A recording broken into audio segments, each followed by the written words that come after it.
Hey guys, before I start the video, I'm sorry for including my voice in the intro. I'm terribly sorry for that. This is going to be a rare occurrence, but I have to add context to this video. So basically what I've done is I've taken, if you know my channel, you'll know I have two separate fanfics I'm doing. One is called The Holy Knight, with a character named Danielle, the Protector. And the second one is called A Guard, with a person called Steamore. I'm taking out Steamore, and I'm putting in Danielle the Protector. Basically, if you're wondering why, well, there is a thing called Creation Club, and on Creation Club, you basically can select things that Ubisoft has made. And one of the things they've made is a Crusader Knight skin. And I'm basically doing some stuff with that, but don't worry, it'll all work out in the end. I have it planned out. I think you guys will like it. And yes, before you ask, I'm continuing the other stories. I'm not favoring one over the other or abandoning any of them. They'll just get done later in the day when I figure out what to do with them. Anyway, without further ado, let's start.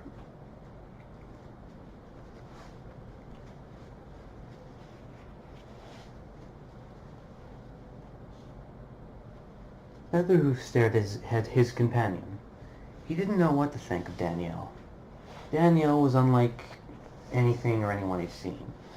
That little incident that they had back at that village, well, was something entirely different. Of course, Danielle was passed out in the field. He didn't really know what to think. Brought him in, and then from there they became buddies, somehow. Danielle always talked in a calm, soothing voice, never raising a fist unless need be.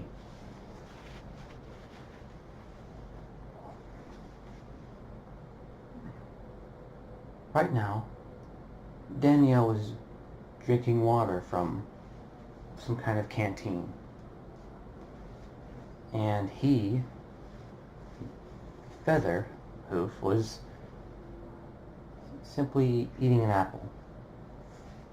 They had stopped on their journey to take a break from walking. Danielle was long and menacing.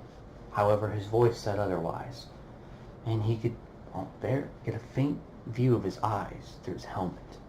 They were blue. Blue eyes.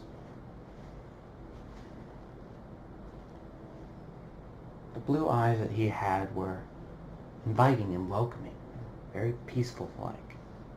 The way that they looked, it gave him a sense of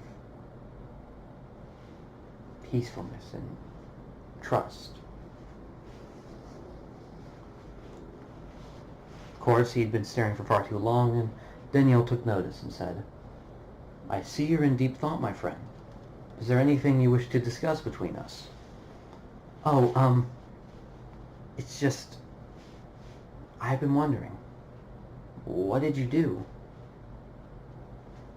He raised an eyebrow. "What do you mean, my friend? What did you do before you came here?" "Well, what I have done in the past, well, I was many things. I'm a Crusader Knight. My time period. We are vast. Well, we used to be. Now we are weak and of few. I know you may or may not have known this, but I used to be a knight of holy standard. However, in the past, I was of different status. I used to be a mercenary, even an adventurer at some point. But now, I am nothing more than a simple man, making his way as he can see."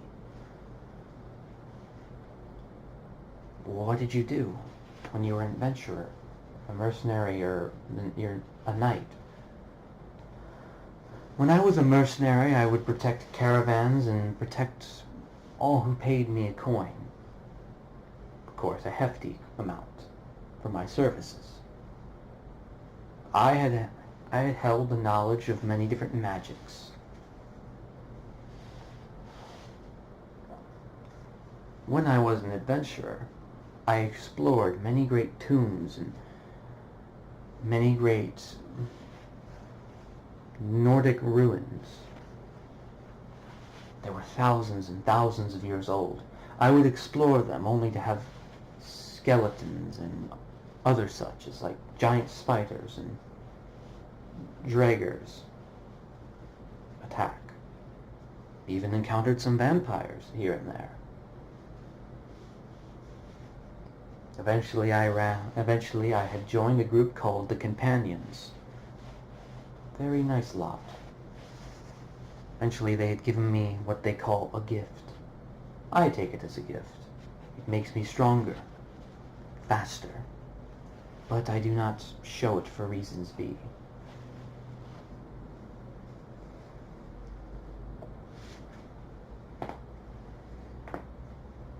He said as he cracked his neck. Said, "Look, I know you have many questions, but we must keep going. I'm sure we can answer them on the road." As he walked, he began to answer him, and he began to ask more questions.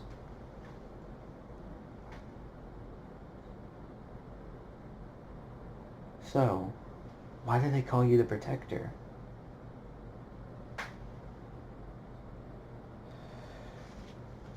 "Because that is what I have done. I have protected the innocents throughout my time, protected many of low and high status. I do not care. I protect all. I believe I do not care what you represent. But if you represent for the people, and you are an important figure, and if you are lost and many would perish, and the fate of millions of lives, or thousands, or hundreds depended on you, I would put you above myself.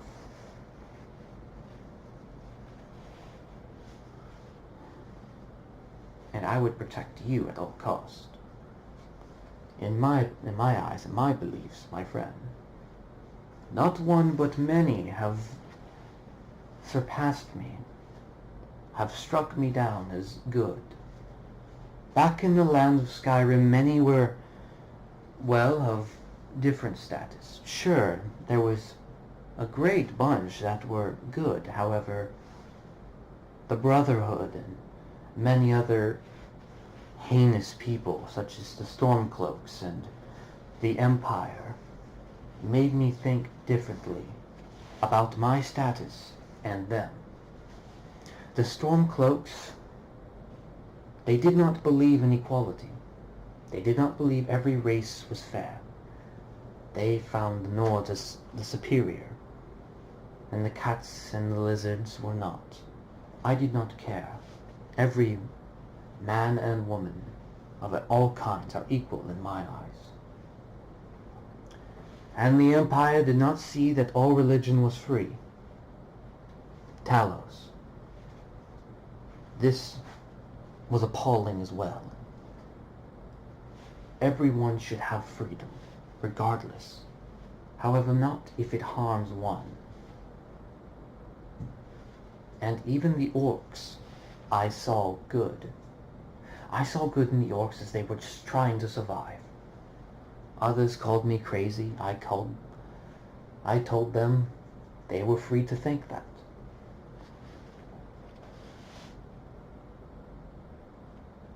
The companions were different.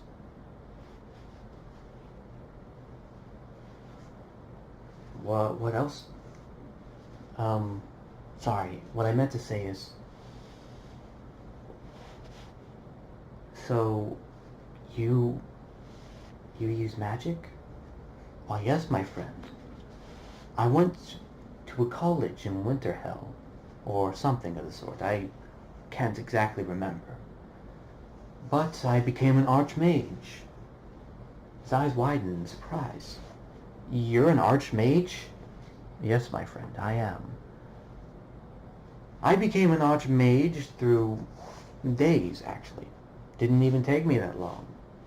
It was through determined dedication. I had risked my life for their cause. I had nearly died on a few occasions. About 5 or 7, I believe. And because of that, they had accepted me into the ranks of the highest that can be. For an outsider, at least. And I had become an archmage. And I had learned many secrets. He knelt down and stared at the man and said, "Let me tell you, young one, or you know what I mean, is that I have been around for a long, long time. I have fought many fearsome battles and lost many dear to me. And even if I am to die, and my body is to turn to glass and ash, so be it. My Lord will protect me." He admired him. He admired the protector. Someone of his status to be so noble and caring and just overall so noble in his cause, to be noble in general, his character, everything, noble. He respected him for who he and what he was. Trust me, Mr. Feather. I am here for you. For you are more than my companion. You are my friend, and I am happy to call you that. And I am willing to lay my life down in your hooves, so to speak. He decided to continue with a few more questions. So,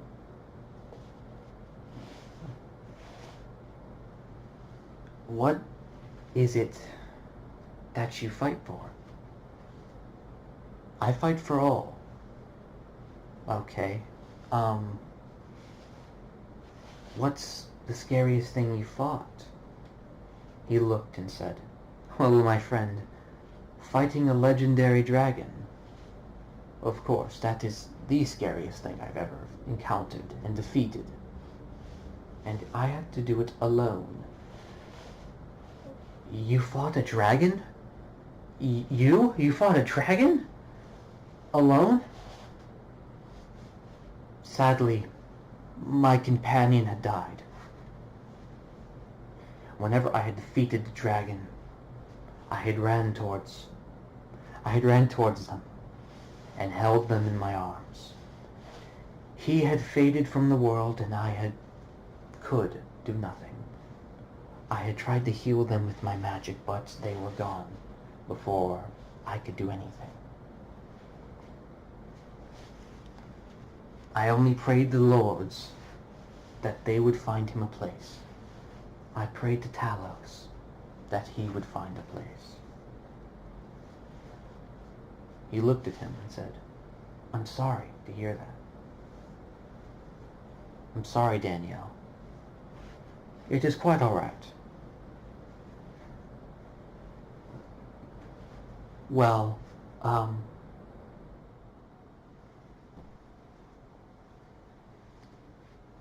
why did you decide to come with me?" Danielle looked at him and said, "Simple, my friend. The reason I have chosen to come with you is not out of curiosity or some way or shape or form. It is just being me. I choose to go with one who is of a greater mindset than the others, who is unique in their sense, who is different from the rest. So I had chosen you, Feather." Their journey would come to a sudden halt, as what they saw was strange. Or what he saw, Danielle. He'd never seen the likes of these things before. However, of course, knowing Feather, he had seen many of them before. It was a village, another one. Not really, it was full of... Basically, they had wandered into Griffin territory on their journey.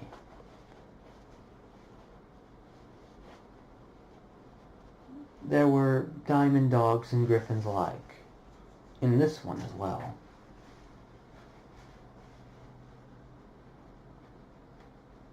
They might browse around and see what's here and there, but eventually they would have to get moving.